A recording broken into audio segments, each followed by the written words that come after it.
Vous êtes-vous déjà demandé jusqu'où vous iriez par amour pour votre famille? J'ai découvert ma limite de la manière la plus douloureuse possible. Je m'appelle Colette Moreau, j'ai 66 ans et j'ai vécu toute ma vie à Annecy, une petite ville du sud-est de la France. Pendant des années, je me suis réveillée avec la vue sur le lac et les montagnes qui encadrent cette ville que j'ai toujours appelée mon foyer. Aujourd'hui, je me réveille dans une chambre louée, avec une fenêtre qui donne sur une cour grise et silencieuse. Comment en suis-je arrivée là? À cause d'un choix que j'ai fait il y a 6 mois. Un choix qui, à l'époque, semblait être le seul possible. Le téléphone a sonné à 3h42 du matin. Un son strident et impitoyable qui a coupé le silence de ma chambre comme un couteau aiguisé. J'avais déjà vécu ce type d'appel nocturne une fois, quand Henri a eu sa première crise cardiaque, et je savais que les nouvelles reçues à cette heure ne sont jamais bonnes. Le cœur battant et les mains tremblantes, j'ai répondu. C'était ma fille, Émilie. Sa voix, étouffée par les pleurs, parvenait à peine à former des mots cohérents. Maman. Laurent, hôpital, grave. Mon gendre. Laurent est marié à Émilie depuis 12 ans. Un homme beau, charmant, de ceux qui conquièrent facilement tout ce qui les entoure. Toujours bien habillé, toujours avec les mots justes, toujours avec ce sourire qui illuminait n'importe quel environnement. Il travaillait comme architecte dans un bureau prestigieux à Lyon, à 1 heure d'Annecy. Émilie l'a rencontré à l'université, et depuis, il est devenu le centre de son univers. Pour être honnête, j'ai toujours eu mes réserves sur Laurent. Il y avait quelque chose dans son charme qui me semblait trop calculé, dans ses gestes d'affection qui semblaient toujours être faits pour un public invisible. Mais Émilie l'aimait de façon si complète, si absolue, que j'ai gardé mes impressions pour moi-même.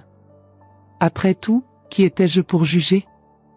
Henri, mon défunt mari, avait aussi ses défauts, et pourtant, nous avons eu un mariage heureux pendant près de 4 décennies. Je me suis habillée à la hâte, enfilant le premier vêtement que j'ai trouvé dans l'armoire. J'ai pris mon sac, les clés de la voiture, et je suis sortie dans la nuit froide d'Annecy. La route vers Lyon ne m'avait jamais paru aussi longue. Le ciel commençait à s'éclaircir quand je suis finalement arrivée à l'hôpital, un bâtiment moderne et imposant au centre de la ville. Je me suis garée maladroitement, me souciant à peine d'avoir occupé 2 places. L'urgence pulsait dans mes veines. À l'hôpital, j'ai trouvé ma fille désolée dans la salle d'attente.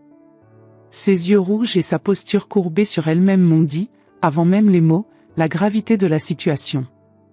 Quand elle m'a vue, elle a couru dans mes bras comme elle le faisait quand elle était enfant, après un cauchemar ou une chute de vélo. Je l'ai serrée fort, sentant son corps trembler contre le mien. « Que s'est-il passé, ma chérie ?» ai-je demandé, m'éloignant un peu pour la regarder dans les yeux. « C'est son cœur, maman. Un anévrisme de l'aorte. Il s'est évanoui en travaillant tard au bureau. Un collègue l'a trouvé et a appelé l'ambulance, a-t-elle expliqué entre les sanglots. Ils doivent l'opérer immédiatement, mais... » Elle a hésité, sa voix se brisant. « Notre assurance ne couvre pas toute la procédure. C'est une opération expérimentale, avec un spécialiste venu spécialement de Paris. S'ils ne font pas l'opération bientôt, ils pourraient ne pas survivre. »« Combien, Émilie ?» ai-je demandé, sachant déjà que quelle que soit la somme, je ferai mon possible pour l'obtenir. 350 000 €, a-t-elle murmuré, comme si le nombre était trop obscène pour être prononcé à haute voix. J'ai essayé de parler à la banque, mais nous aurions besoin de garanties que nous n'avons pas. Notre appartement est financé, et le bureau de Laurent est au nom de l'entreprise. J'ai senti le poids de cette valeur. C'était presque exactement ce que valait ma maison à Annecy.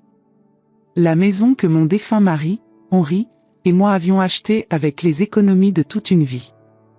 Henri avait été professeur d'histoire à l'université, moi une bibliothécaire. Nous n'avons jamais été riches, mais nous avons réussi, au fil des ans, à acquérir cette petite maison en pierre dans la vieille ville, avec vue sur le lac. La maison où Émilie a grandi, où nous avons célébré Noël, des anniversaires, où j'ai planté mon jardin qui fleurissait magnifiquement chaque printemps, avec des lavandes parfumant l'air et des roses grimpantes couvrant le mur de pierre. La maison qui, après la mort d'Henri il y a 5 ans, est devenu mon seul confort et ma sécurité. Mon refuge. Le seul endroit où je pouvais encore sentir sa présence, dans les planches du plancher qui grinçaient d'une manière particulière, dans l'arôme de son étude que je n'ai jamais perdu, même après si longtemps. J'ai vu le désespoir dans les yeux de ma fille. Laurent n'avait que 42 ans. Toute une vie devant lui. Et Émilie l'aimait profondément, c'était incontestable. Si je vendais la maison, j'aurais exactement la valeur nécessaire. Mais après ? Où vivrais-je ? Comment me soutiendrais-je avec ma petite retraite ? La peur de l'inconnu m'a paralysé un instant. Puis j'ai pensé à Henri, à comment il avait toujours priorisé la famille par-dessus tout. La maison n'est qu'un ensemble de murs et un toit, disait-il souvent. Le foyer est là où sont les personnes que nous aimons. J'ai regardé à nouveau Émilie, son visage si semblable à celui de son père, et la décision s'est formée clairement et inévitablement dans mon esprit. Je vais vendre la maison, ai-je dit, sans hésitation. Maman, non. C'est tout ce que tu as, a protesté Émilie, ses yeux s'écarquillant de choc. Ce n'est qu'une maison, Émilie. Les vies sont irremplaçables. Laurent est ton mari, l'homme que tu aimes. Et tu es ma fille. Je ferai n'importe quoi pour toi. Elle a recommencé à pleurer, cette fois non pas de désespoir, mais de gratitude. Elle m'a serré fort, murmurant « merci » à plusieurs reprises contre mon épaule. Par-dessus elle, j'ai vu un médecin s'approcher, son visage sérieux et fatigué après ce qui avait probablement été une longue garde. « Mesdames Moreau ? Nous avons besoin d'une décision concernant la procédure. Nous ferons l'opération, ai-je répondu sans hésiter. Je couvrirai les coûts. Le soulagement sur le visage du médecin était évident. Très bien. Je vais informer l'équipe. Plus vite nous commencerons, meilleures seront les chances. Ce même matin, alors que Laurent était préparé pour l'opération, j'ai appelé mon agent immobilier, Jacques, un vieil ami qui m'avait aidé à acheter la maison des décennies auparavant. J'ai expliqué la situation, urgence. Il a hésité. Colette, c'est de la folie. Tu as aimé cette maison pendant plus de 30 ans. C'est là que tu prévoyais de passer le reste de ta vie. Et le marché n'est pas si favorable en ce moment.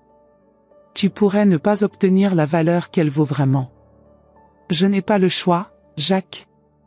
J'ai besoin de l'argent immédiatement. La vie du mari de ma fille en dépend.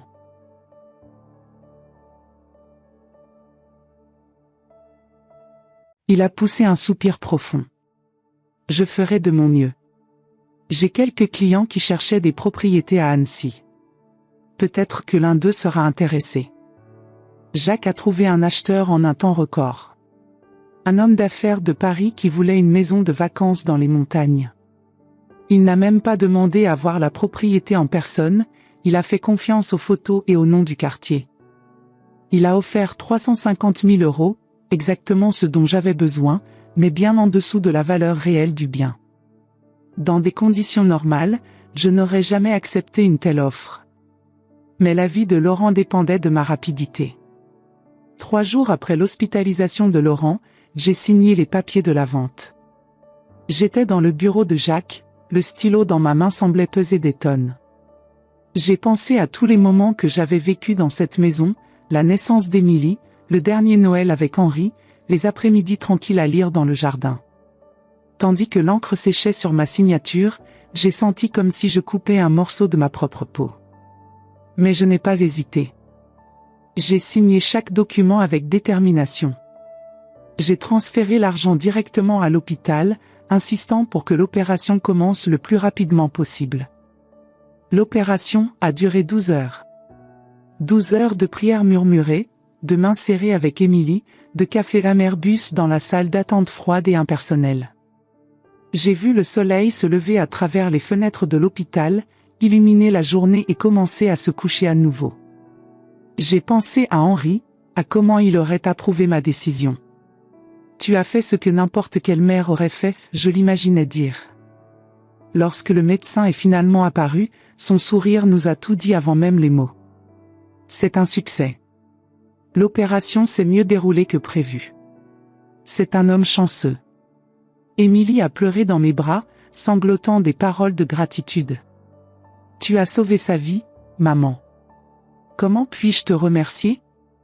Ton bonheur est mon plus grand remerciement, ai-je répondu, ressentant, malgré l'épuisement, une paix profonde. J'avais fait ce qu'il fallait.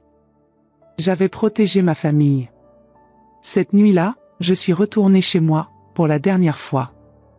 Les clés n'étaient plus officiellement les miennes, mais le nouveau propriétaire avait accepté de me donner quelques jours pour retirer mes effets personnels. J'ai parcouru chaque pièce lentement, touchant les murs, me souvenant de chaque moment que j'y avais vécu. Dans la chambre qui était celle d'Émilie, je pouvais encore voir les marques de crayon sur le mur où nous mesurions sa taille à chaque anniversaire. Dans notre chambre conjugale, j'ai senti le parfum d'Henri imprégné dans les rideaux. Dans son studio, j'ai passé des heures assise dans son fauteuil usé, respirant simplement l'atmosphère. J'ai pleuré, bien sûr. J'ai pleuré pour la perte de ce sanctuaire de souvenirs. Mais je n'ai pas regretté. Le lendemain, j'ai déménagé dans le petit appartement d'Émilie et Laurent à Lyon. C'était un arrangement temporaire, m'a assuré Émilie, jusqu'à ce que je trouve un nouveau lieu. Mais je savais, dans mon cœur, que j'avais perdu plus qu'une maison. J'avais perdu mon indépendance, et le plus aigre-doux dans tout cela, c'est que je l'avais livrée volontairement, par amour.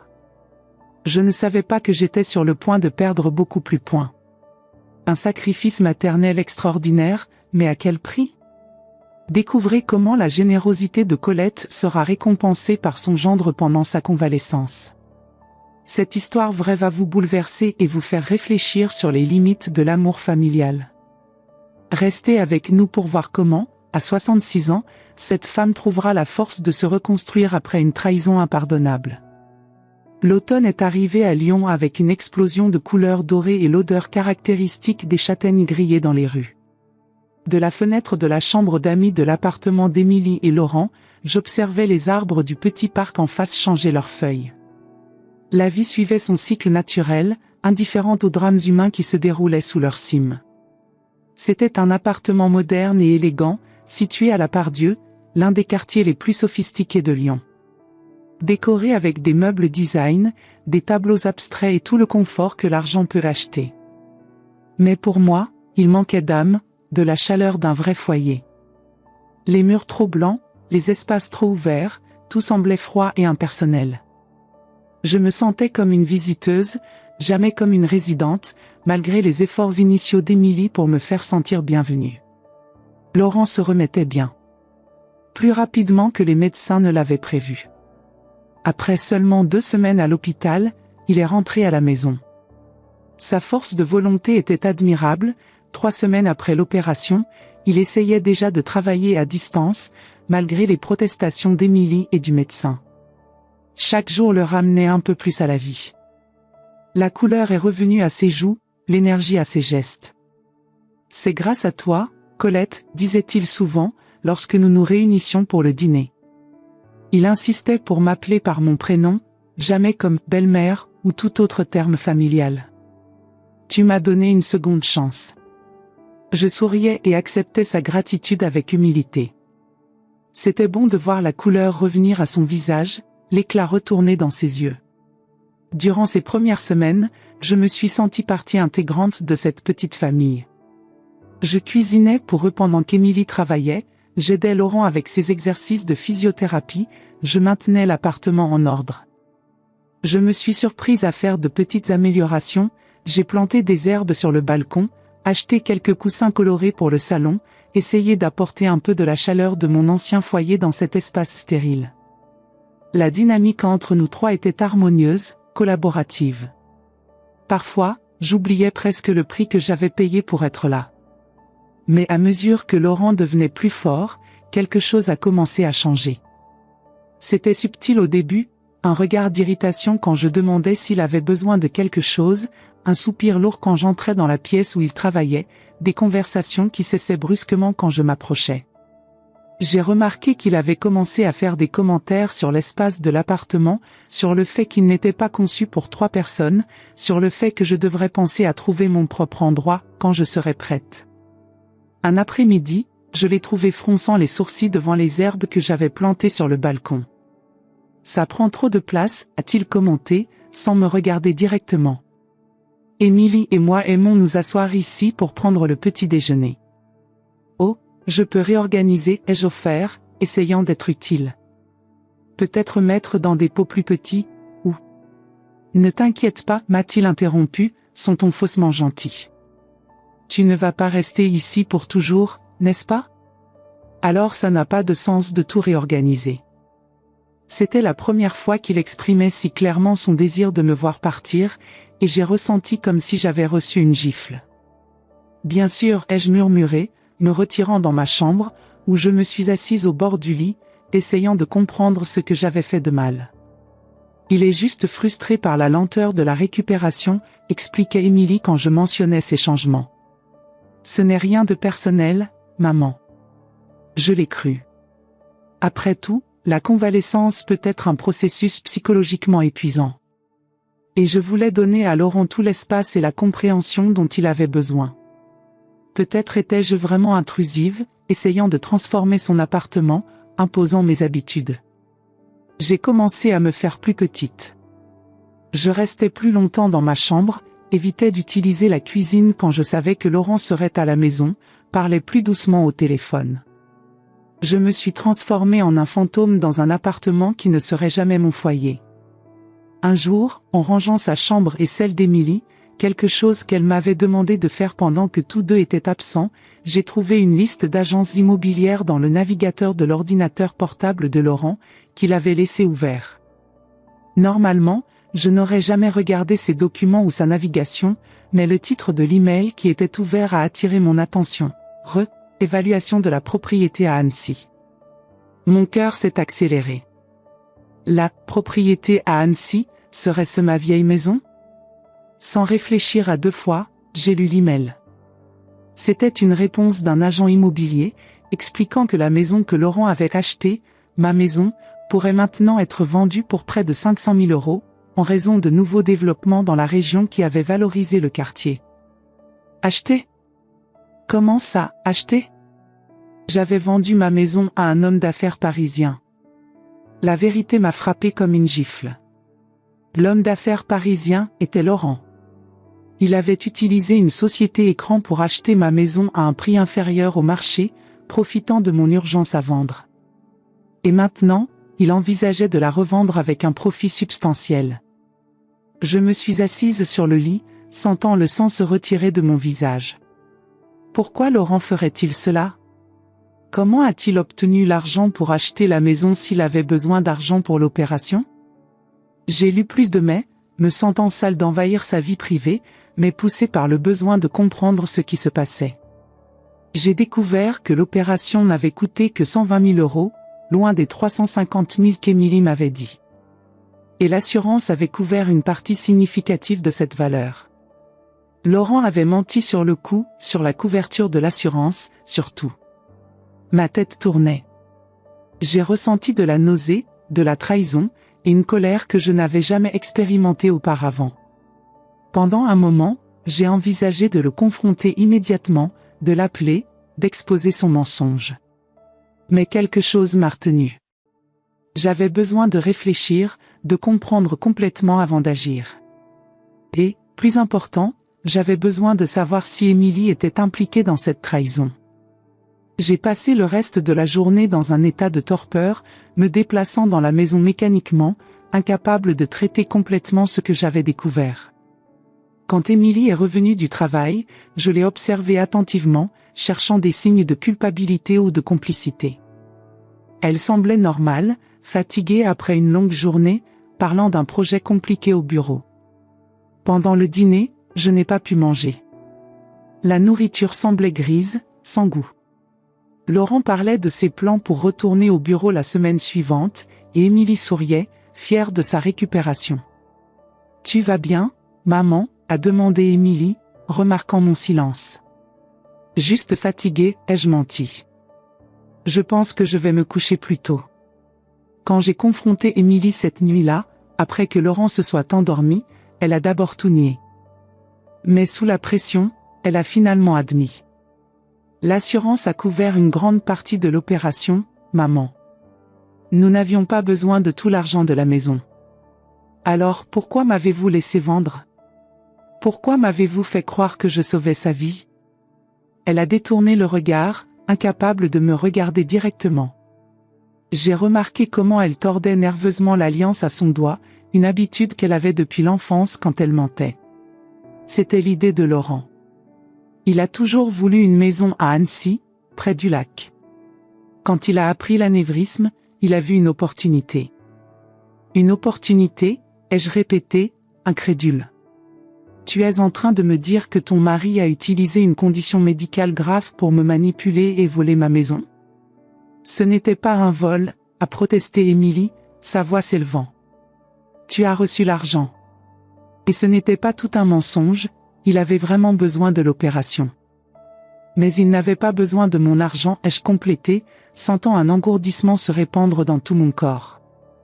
Un engourdissement qui, je le savais, céderait éventuellement la place à une douleur insupportable. Tu le savais depuis le début? Émilie s'est mordu la lèvre, ses mains tremblant maintenant légèrement. Je savais que l'assurance couvrirait une partie, oui. Mais Laurent a dit que nous avions besoin d'une réserve, que le traitement post-opératoire serait coûteux. Et la maison? Tu savais qu'il l'avait achetée par l'intermédiaire d'une société écran? Elle a hoché la tête, presque imperceptiblement. Il a dit que ce serait un bon investissement.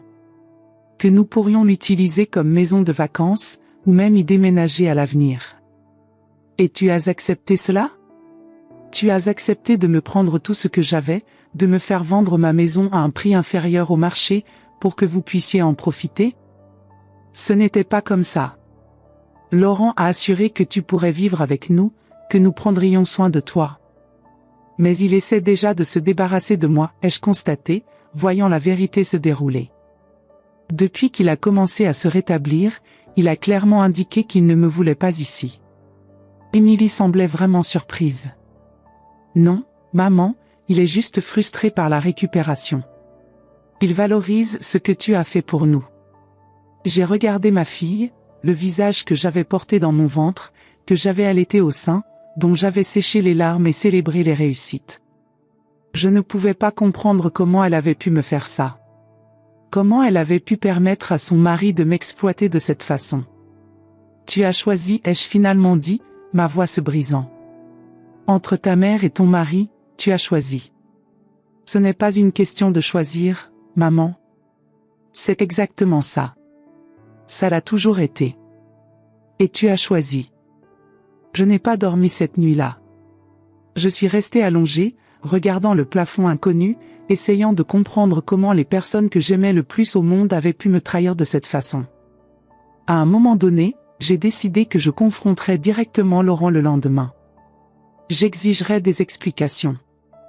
Peut-être même exigerais-je la restitution de ma maison.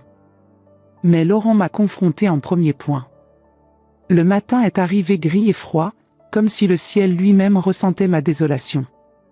De lourds nuages sombres couvraient Lyon, et une pluie fine et persistante tombait, battant rythmiquement contre la fenêtre de la chambre où j'avais passé une nuit blanche.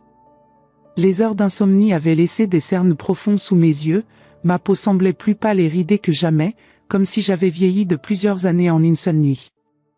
Je me suis levée après avoir entendu la porte de l'appartement se fermer, signalant qu'Émilie était partie travailler. Pendant que je m'habillais, j'ai répété mentalement ce que je dirais à Laurent, comment j'exigerais la vérité, comment je démontrerais mon indignation sans perdre mon sang-froid. Je devais être forte, mais contrôlée. Je devais lui faire comprendre la gravité de ce qu'il avait fait. Laurent était seul dans la cuisine quand je suis entrée. Il portait une robe de chambre coûteuse, en soie bleu marine, qui soulignait la pâleur encore présente sur son visage post-chirurgical. Il buvait un café, naviguant sur sa tablette, et a à peine levé les yeux quand je me suis rapprochée. La cuisine était impeccablement propre, je l'avais organisée la nuit précédente, avant de confronter Émilie. L'arôme du café frais remplissait l'environnement, se mélangeant à l'odeur de la pluie qui entrait par la fenêtre entr'ouverte. Nous devons parler, ai-je dit, ma voix plus ferme que je ne l'aurais espéré. Il a soupiré, mettant la tablette de côté avec un mouvement lent et calculé. Du coin de l'œil, j'ai vu qu'il naviguait sur un site d'agence immobilière. Probablement en train de planifier la vente de ma maison, ai-je pensé amèrement. J'imagine que tu es déjà au courant, a-t-il dit, sans détour. Je sais que tu as acheté ma maison. Que tu m'as trompé sur la nécessité de l'argent pour l'opération. J'espérais une négation, peut-être même des remords. Mais Laurent m'a simplement regardé avec une froideur que je n'avais jamais remarquée auparavant dans ses yeux. Il n'y avait aucune trace du charme qu'il utilisait toujours, du sourire facile qui conquérait tout le monde. C'était comme si un masque était tombé, révélant le véritable homme derrière. C'était une bonne affaire, a-t-il dit simplement. Tu allais vendre la maison de toute façon, tôt ou tard. J'ai juste accéléré le processus. Comment peux-tu dire ça? C'était ma maison. Le seul bien que j'avais. Il a haussé les épaules, comme si nous discutions de la météo et non d'une trahison profonde. Il a porté la tasse de café à ses lèvres, prenant une longue gorgée avant de répondre. Tu as déjà 66 ans, Colette. Pourquoi aurais-tu besoin d'une maison de cette taille? En plus, tu devrais être reconnaissante. J'ai payé un prix juste, compte tenu des circonstances. Juste. Ma voix affaiblit. Tu as profité d'une situation d'urgence que tu as toi-même créée. Laurent a finalement montré une émotion, de l'irritation. Ses sourcils se sont rejoints en une ligne dure, et il a posé sa tasse sur la table avec plus de force que nécessaire, faisant légèrement déborder le café. Écoute, j'ai vraiment eu un anévrisme. L'opération était nécessaire. J'ai simplement profité de la situation pour aider ma famille. Notre famille. Et comment cela m'a-t-il aidé, ai-je demandé, sentant des larmes chaudes couler sur mon visage.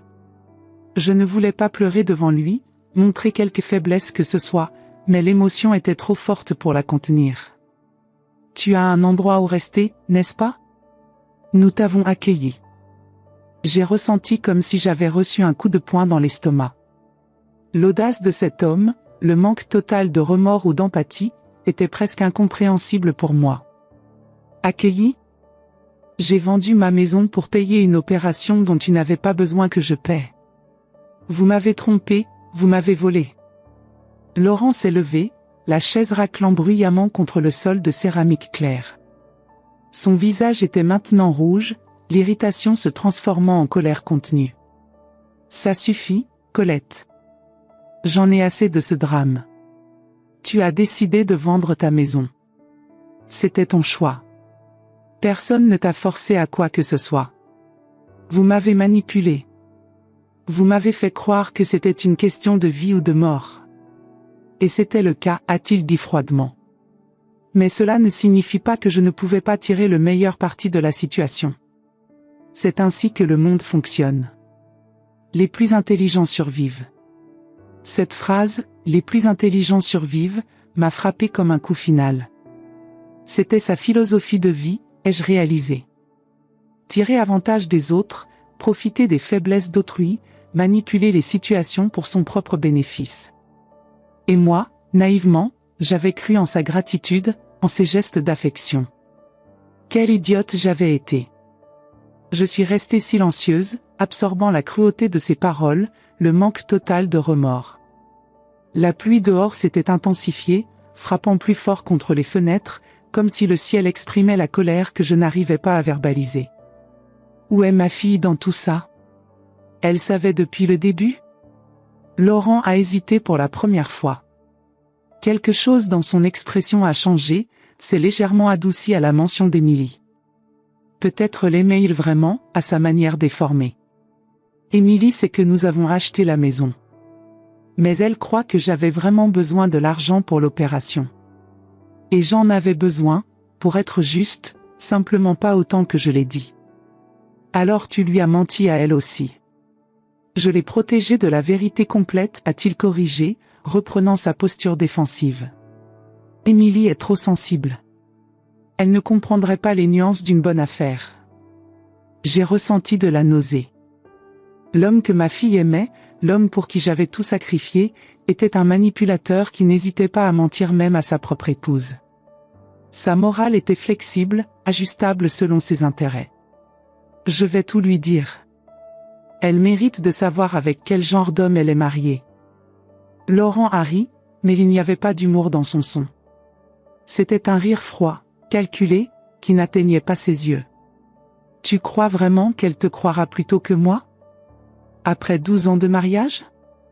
Tu ne seras que la belle-mère amère qui ne supporte pas de voir sa fille heureuse. Il avait raison, et c'était le plus douloureux. Émilie a toujours choisi Laurent. Depuis le premier jour, il est passé en premier. Et maintenant, avec sa parole contre la mienne, je savais qui elle choisirait. Pourquoi me fais-tu ça? Ai-je demandé, ma voix presque un murmure. Ce n'est rien de personnel, Colette. C'est juste des affaires. Il a pris une dernière gorgée de café et s'est levé. Au fait, Émilie et moi avons discuté. Nous pensons qu'il est temps que tu trouves ton propre endroit. Cet appartement est trop petit pour 3 personnes, surtout maintenant que je suis complètement rétablie et que je retournerai au bureau la semaine prochaine. Tu me mets à la porte? J'avais du mal à croire ce que j'entendais. Je te donne l'opportunité de retrouver ton indépendance, a-t-il corrigé, avec un sourire qui n'atteignait pas ses yeux. Je suis sûr que tu peux trouver une bonne maison de retraite ou résidence pour personnes âgées avec l'argent que tu as reçu de la vente de la maison. Il y a plusieurs options abordables dans les quartiers plus éloignés. La cruauté désinvolte de ses paroles m'a coupé le souffle. Comme si j'étais un objet jetable, quelque chose à enlever quand son utilité se terminait. L'ingratitude était si absolue que je n'ai pas pu formuler une réponse adéquate. Tu as jusqu'à la fin du mois, a-t-il ajouté, regardant sa montre-bracelet coûteuse comme s'il était en retard pour un rendez-vous important. 3 semaines, c'est suffisant pour trouver quelque chose, n'est-ce pas? Je peux même te recommander quelques endroits que j'ai recherchés. Ils sont basiques, mais adaptés à tes besoins et à ton budget. À ce moment-là, quelque chose s'est brisé en moi. Pas seulement mon cœur, mais ma foi en la bonté humaine, ma confiance en l'amour familial, en le concept de gratitude. C'était comme si tout le fondement sur lequel j'avais construit ma vie s'était effondré, se révélant être une illusion cruelle. Je suis sortie de la cuisine sans rien dire de plus, mes pas lourds se traînant le long du couloir décoré de photos élégantes d'Émilie et Laurent lors de leur voyage, Paris, Rome, New York. Je suis retournée dans la petite chambre où je dormais et j'ai commencé à ranger mes affaires. Je n'en avais pas beaucoup, des vêtements, quelques livres, les rares souvenirs que j'avais apportés de ma maison.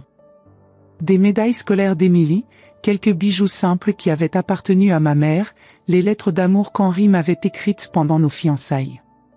Tout tenait dans 2 valises. Tout en pliant méthodiquement mes vêtements, j'essayais de rationaliser la situation, de trouver une voie à suivre. J'avais de l'argent, oui, environ 230 000 € après avoir payé l'opération. C'était une somme considérable, mais significativement moins que la valeur réelle de ma maison.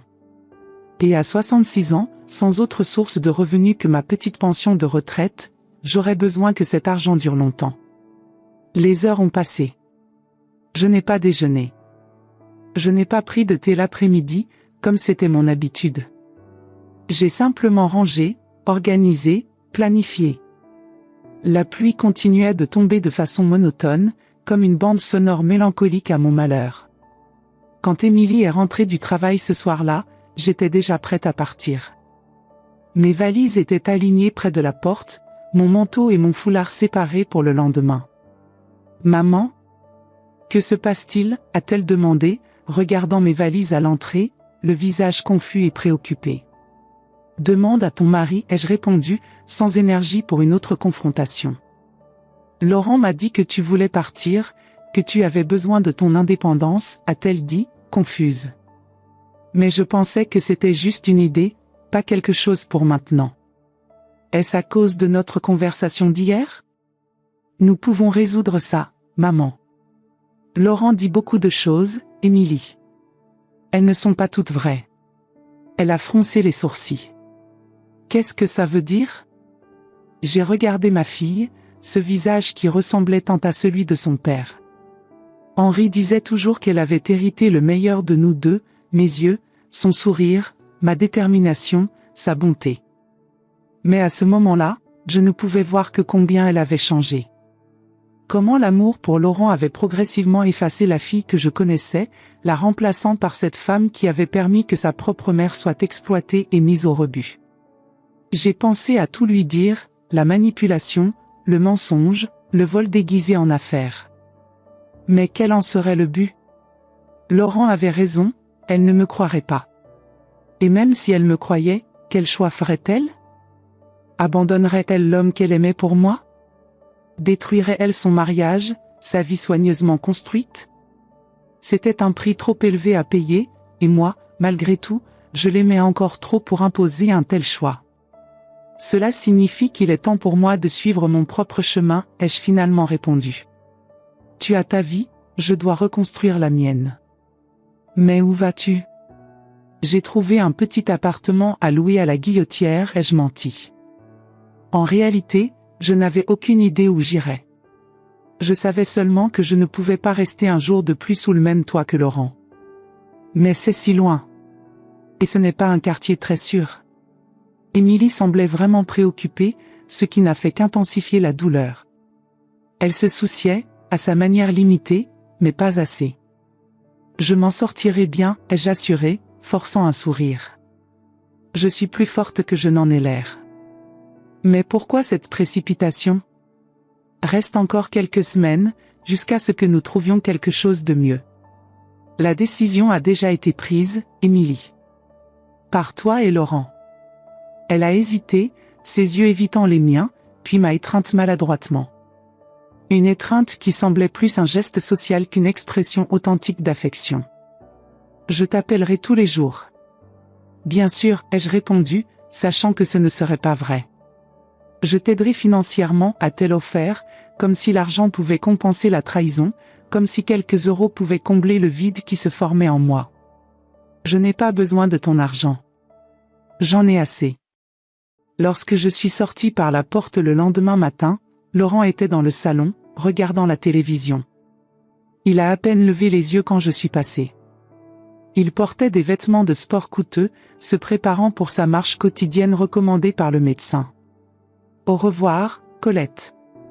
Bonne chance, a-t-il dit négligemment, comme si j'étais une collègue de travail qui partait après une réunion.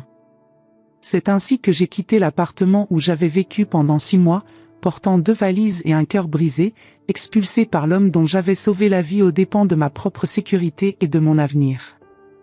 Les premières nuits dans le petit hôtel Bon Marché à la Croix-Rousse, un quartier ouvrier de Lyon, ont été les plus solitaires de ma vie. Pire que quand j'ai perdu Henri. Au moins quand mon mari est mort, j'avais Émilie et mes souvenirs intacts dans notre maison. Maintenant je n'avais rien, sauf un sentiment corrosif de trahison et de regret. La chambre était plus petite que la salle de bain de l'appartement de Laurent. Un lit étroit avec un matelas qui grinçait à chaque mouvement, une armoire minuscule avec des portes qui ne fermaient pas complètement, une petite table qui servait à la fois de bureau et de table à manger. La fenêtre donnait sur une cour intérieure sombre, où les poubelles des restaurants voisins exhalaient des odeurs qui pénétraient dans la chambre même avec la fenêtre fermée. Pendant 2 semaines, je suis à peine sortie de la chambre. Je prenais mes repas dans le petit café du rez-de-chaussée, évitant les regards, évitant les conversations. Je me cachais derrière des livres ou le journal, feignant d'être absorbée dans la lecture alors qu'en réalité j'étais perdue dans des pensées amères. La nuit, allongée sur le lit trop dur, je revivais chaque moment, cherchant des signes que j'aurais dû remarquer, des alertes que j'avais ignorées. Comment avais-je pu être si aveugle? Si naïve? Émilie a essayé d'appeler les premiers jours. J'ai laissé les appels aller à la messagerie vocale. Je n'étais pas prête à lui parler, à entendre des excuses vides ou, pire, des justifications pour le comportement de Laurent. Finalement, les appels ont cessé. 15 jours après mon départ, j'ai reçu seulement un message texte. J'espère que tu vas bien. Nous sommes là si tu as besoin. Nous. Toujours, nous sommes. Émilie et Laurent, une unité indivisible. Et moi, à l'extérieur, seul. C'est lors d'une de ces nuits d'insomnie que j'ai rencontré Martine, une dame d'environ 70 ans qui travaillait à la réception de l'hôtel pendant le service de nuit. Je suis descendue pour demander un thé, quelque chose pour calmer mes nerfs, et je l'ai trouvée en train de lire un livre au comptoir vide. « Tu n'arrives pas à dormir ?» a-t-elle demandé, sans lever les yeux de la page. « Non. » Problèmes familiaux ou financiers ? Elle m'a finalement regardé, avec des yeux bleus perspicaces qui semblaient voir à travers moi. Elle avait des cheveux gris coupés très courts, presque à la militaire, et portait des lunettes à monture rouge qui contrastaient avec sa peau hâlée.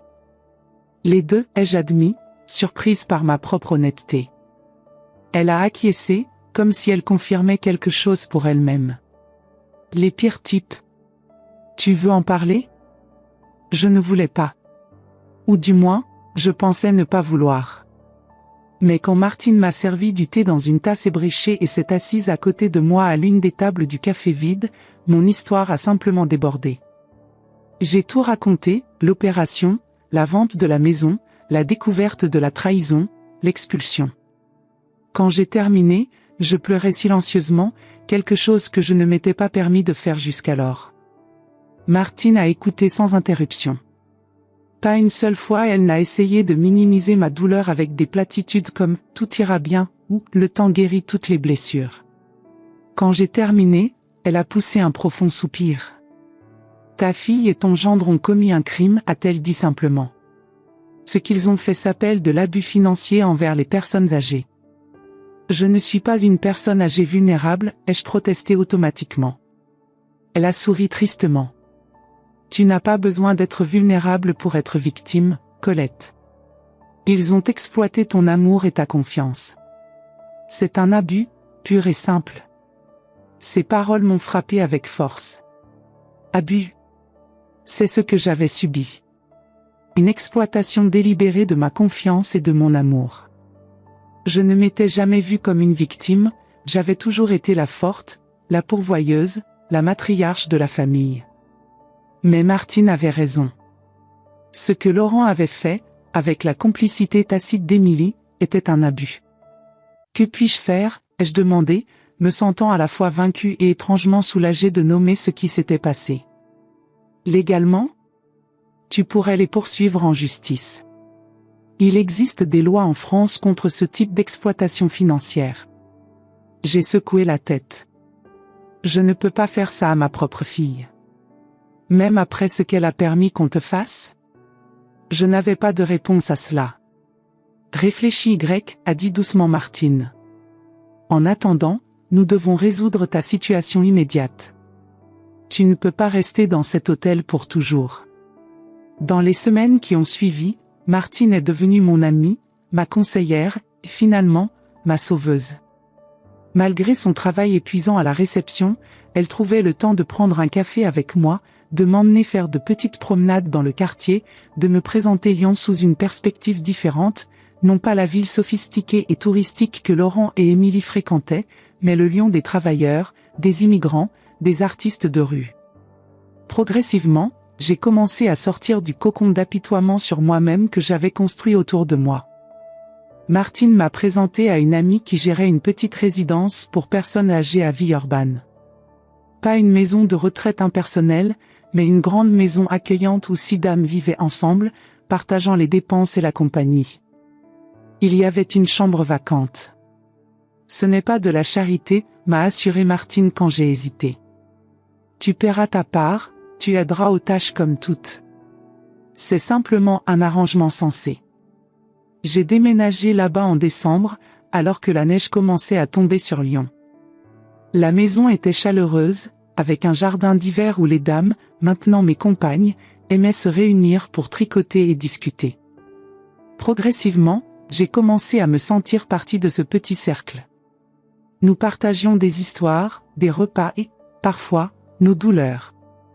J'ai découvert que je n'étais pas la seule avec un cœur brisé par la famille. Sur les conseils de Martine, j'ai finalement consulté un avocat spécialisé en droit des personnes âgées. Pas pour poursuivre Laurent ou Émilie, mais pour comprendre mes options, pour protéger ce qui me restait. Tu as un cas solide, a expliqué Maître Bernard après avoir écouté mon histoire. C'était un homme chauve, avec des yeux gentils derrière des lunettes rondes. Ce que ton gendre a fait constitue une fraude. Il a utilisé une condition médicale sérieuse pour t'induire à prendre une décision financière préjudiciable, basée sur des informations fausses. De plus, il a acheté ta propriété à une valeur significativement inférieure au marché, profitant d'une situation d'urgence qu'il a lui-même contribué à créer. Tu pourrais non seulement récupérer ta maison, mais aussi recevoir une indemnisation. J'y ai réfléchi pendant des jours. Une partie de moi voulait justice, voulait voir Laurent confronté à ses actions, voulait qu'Émilie connaisse la vérité.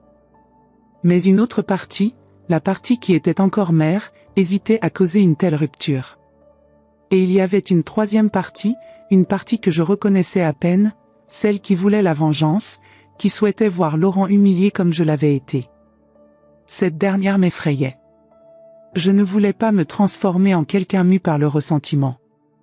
C'est Gisèle, l'une des dames de la maison, qui m'a aidé à décider. À 83 ans, elle avait perdu presque tout à cause d'un fils accro au jeu. Il l'avait convaincue d'hypothéquer la maison, promettant d'investir l'argent dans une affaire lucrative. L'affaire était des tables de poker dans des casinos clandestins. Quand il a tout perdu, il a disparu. Il est mort d'une overdose des années plus tard. La plus grande erreur que j'ai commise, m'a-t-elle dit un soir, alors que nous partagions une tisane à la camomille dans la cuisine silencieuse, après que les autres soient allés se coucher, a été de le protéger des conséquences de ses actes. Si j'avais agi plus tôt, exigé qu'il affronte ses responsabilités quand elles étaient encore petites, peut-être aurait-il appris.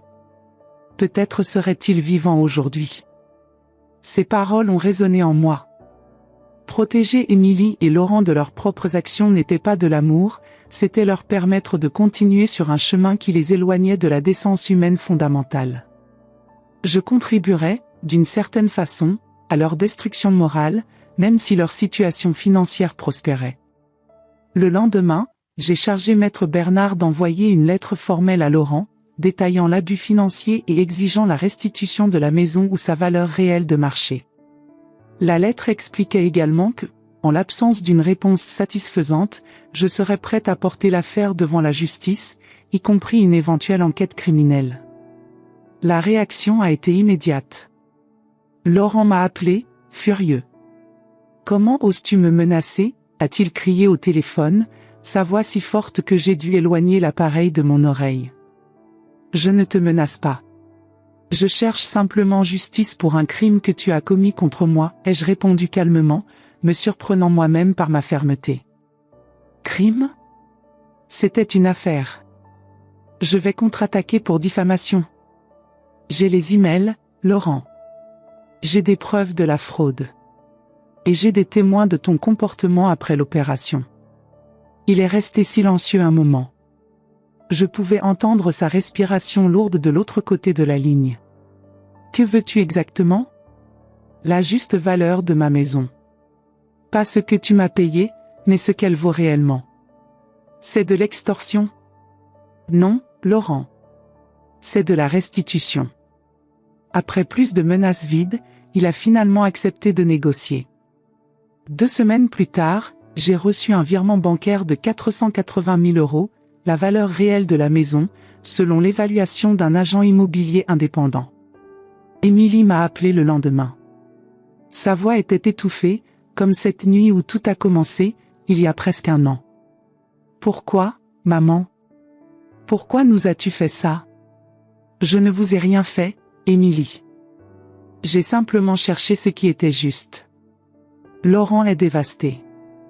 Il dit que tu l'as accusé de crimes terribles. T'a-t-il raconté ce qui s'est vraiment passé ?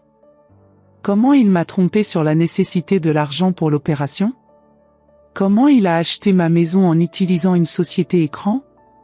Silence de l'autre côté de la ligne. Puis, il dit que tu es confuse, que tu inventes des choses par colère. Bien sûr qu'il dirait cela. Demande-lui à propos des emails, Émilie. Demande-lui à propos de l'opportunité qu'il a vue quand il a eu l'anévrisme. Tu es injuste, a-t-elle explosé. Après tout ce que nous avons fait pour toi.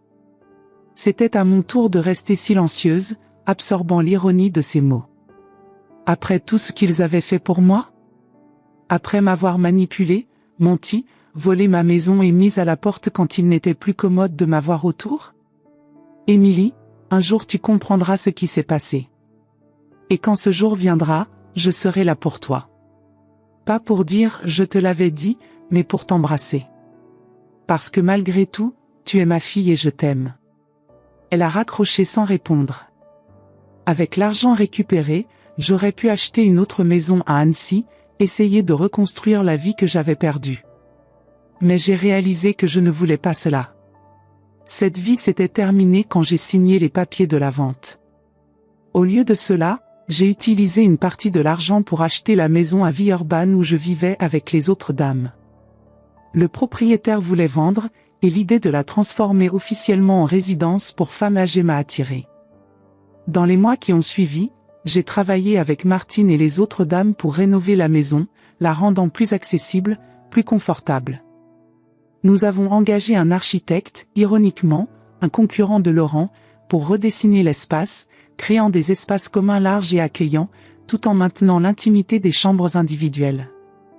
Nous avons installé des ascenseurs pour les dames à mobilité réduite, adapté les salles de bain, agrandi le jardin d'hiver. Maître Bernard m'a aidé à établir une fondation à but non lucratif pour gérer la résidence, garantissant qu'elle continuerait à servir son objectif même après ma mort. Nous avons commencé à accepter de nouvelles résidentes, des femmes de plus de 60 ans qui, comme nous, avaient besoin non seulement d'un endroit où vivre, mais d'une communauté. Aujourd'hui, 1 an après toute cette tempête, je suis assise dans le jardin que j'ai planté à l'arrière de notre maison. Ce n'est pas le même que celui que j'avais à Annecy, mais il a sa propre beauté, sa propre personnalité. Nous sommes 9 dames maintenant, chacune avec son histoire, ses cicatrices, sa sagesse. Nous offrons un abri temporaire aux femmes en situation de vulnérabilité, y compris les personnes âgées qui, comme moi, ont été trahies par ceux qui auraient dû les protéger. Émilie ne me parle pas depuis cet appel téléphonique. Laurent, d'après ce que j'ai appris, a vendu le bureau à Lyon et a déménagé avec elle à Paris. Parfois, ça fait mal de penser à elle, de penser à l'abîme qui s'est ouvert entre nous. Mais je ne regrette pas d'avoir cherché la justice.